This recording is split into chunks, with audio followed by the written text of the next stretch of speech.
Good evening and thanks for joining us tonight. I'm Sophie Erber. And I'm Tim Seaman. Many Siouxlanders, of course, in a rush to get their COVID vaccine. But for others, it seems like that day may never get here. Right. They are patiently waiting. KCAU 9 News reporter Mallory Smith speaking with some locals who described this time as, quote, terrifying. And we have their story in our top story at 6.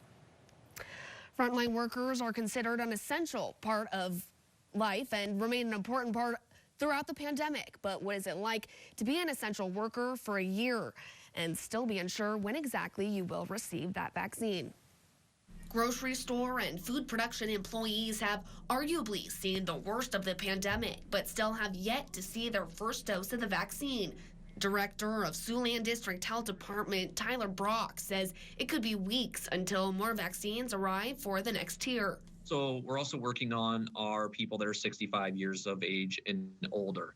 And that's a pretty big group. Again, between tier 1 and our 65 and older population, we're looking at over 20,000 people in Woodbury County.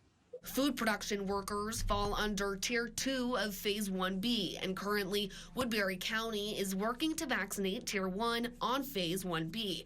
Grocery store employees are one of the last tiers on that list. We spoke with Alejandro Ortiz. Both of his parents work at meat packing plants. He says they aren't eligible for the vaccine. My parents are, 60 plus, so with pre-existing conditions.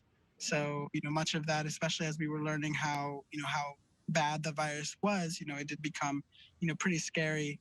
The owner of Kearney's grocery store faces the public each and every day.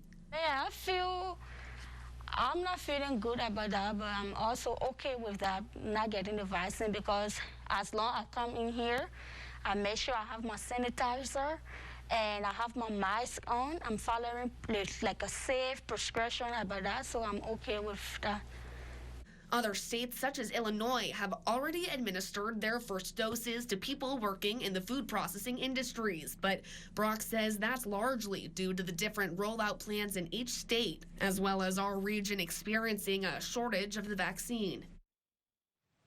Brock says they are working to deliver more vaccines at a faster rate, but as of now, they aren't having much luck. He asked the public to remain patient in this time. Reporting live in the studio, Mallory Smith, KCAU 9 News. All right, Mallory, thanks for that.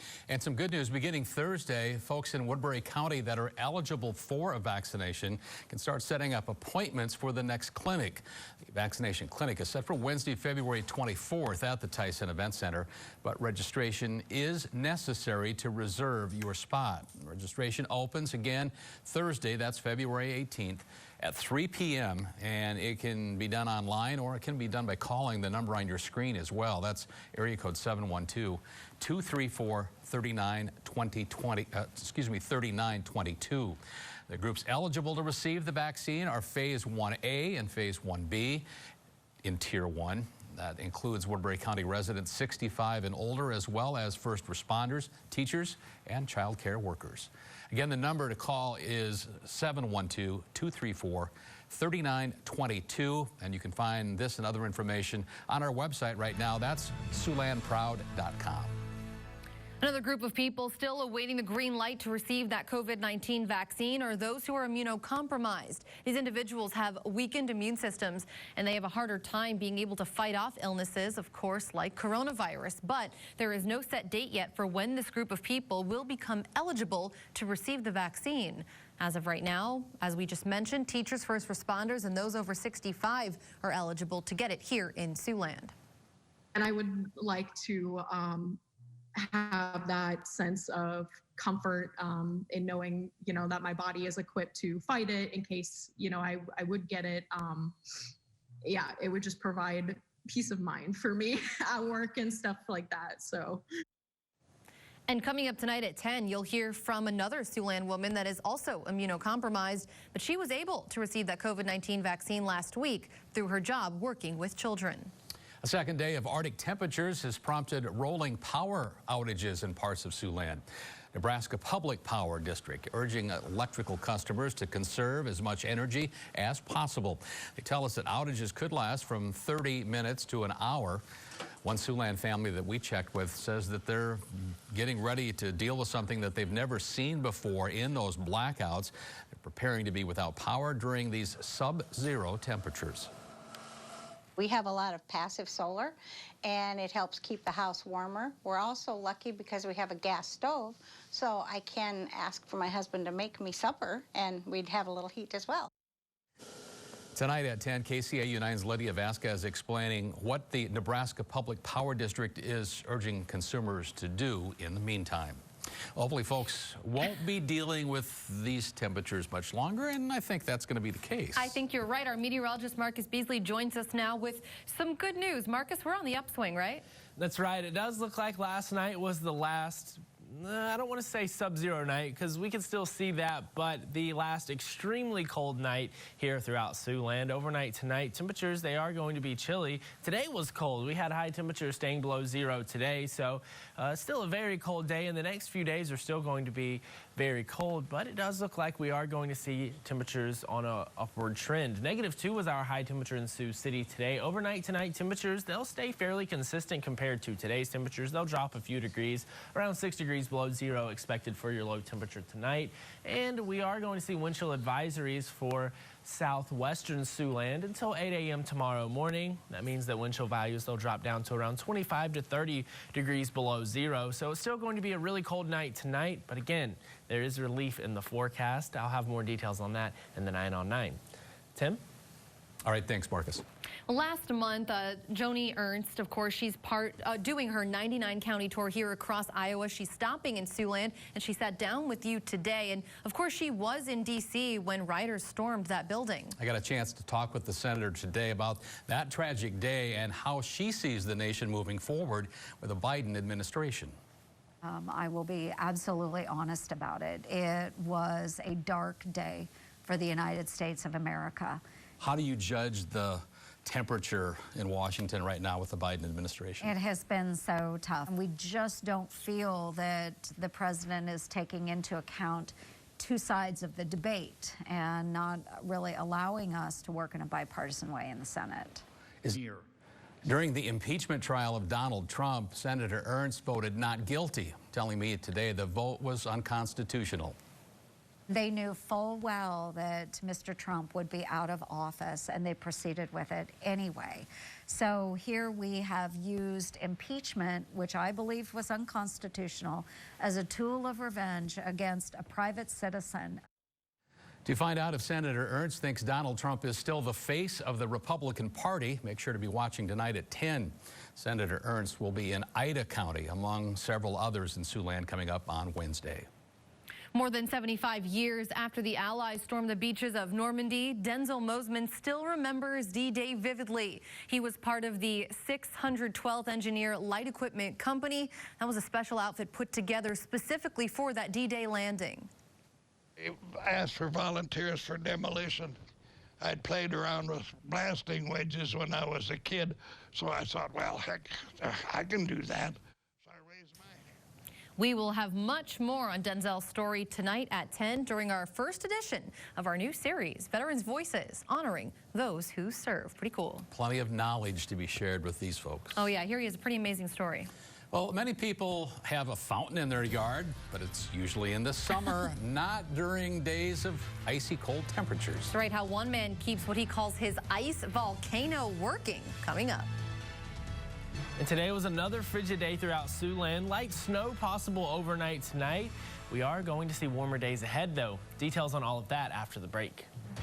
You're watching KCAU 9 News with Tim Seaman, Sophie Erber, meteorologist Marcus Beasley, and sports director Jake Jones. This is KCAU 9 News at 6. Another bone chiller out there today, and last night we talked about the steam on the Missouri River. We all saw that and commented on it. It's amazing the old river just doesn't glass over about this time of the year. Truly incredible that it hasn't, Marcus, because our air temperature is way colder than the water. That's right. There's definitely a lot of ice in the river, but that water's moving at least at a fast enough pace to keep from freezing. And yeah, the water, it's not frozen out there, creating that steam. The really big temperature difference between the air temperature right above the water and the water itself. but I know that water's ice cold. That is the last place that you want to be if you are outside, is in that water. Unless you're doing one of those polar plunges, that is. The view outside right now from the Ho-Chunk Center showing the river there in Sioux City with plenty of ice in it and alongside. So a very cold day again here throughout Siouxland. And also we're seeing those mostly cloudy skies. It looks like that will continue tonight. And it looks like we might even see a little bit of snow as well. But we broke another record overnight last night for a low temperature. The previous record of -25 set back in 1936 was broke last night. -28 was our low temperature. That did not shatter the record, but 3 degrees colder last night, so a new record for overnight low temperature for February 16th. And the coldest ever recorded temperature in Sioux City, January 12th, 1912, of -35 degrees. That's going to stick around at least for another year, hopefully a lot longer, because I don't want to expect high temperatures in the mid to upper 30s. So much warmer temperatures are in the forecast. But here's a cold picture, at least I'm sure it was cold when it was taken. Willow Creek Park sunset in Pierce, Nebraska, sent by Dawn Tucker. If you have any photos to send to us, go to SiouxlandProud.com, click on the weather tab and drop down to send us your photos to upload to our online gallery, and we'll pick some to show on air. Tim and Sophie. Thanks, Marcus. I'm not familiar with that park. Is that a river next to it or a lake maybe? I'd have to look again, to be honest, but it still looked cold, but the sun did look warm. It did. Well, most of us aren't doing much yard work this time of year, but one man has a love for his yard and also its visitors. Why this landscaper is maintaining a fountain in the middle of sub-zero temperatures. We'll explain it all next. Well, most folks try to limit their time outdoors at this time of year, but one man's career is making that next to impossible. That's right. You'll see why in a second. Ryan Risky explains why this landscaper made a winter volcano. Jason Noble has lived in Sherrard for the past 26 years. In the summer, he is a landscaper, and in the winter, he plows snow. This has given him an interest in the great outdoors. He built this small waterfall, and despite how cold it is, he still maintains it in the winter so the water shoots up. Pretty much I got it going for my ducks and geese, and it just lasted throughout the cold weather right now, and it seems like it's just holding up pretty good, as long as I add a little bit of salt to it every day. Because I wanted to make sure it lasts all winter so my ducks and geese get water. One of the most difficult things for Noble is to find a way to keep the water from freezing. Just by keeping the movement of the water, kind of like the Mississippi of the current, by the pump moving, it's just making it keep moving and keep it from freezing just by doing that. As soon as you turn off that pump, it's going to freeze quick, especially as cold as it is right now. The majority of the maintenance is for cleaning the filter so that the water can continue to flow. This is video from Friday with the water struggling to burst. However, despite the sub-zero temperatures on this given day, the water is shooting higher than it ever has before in the winter.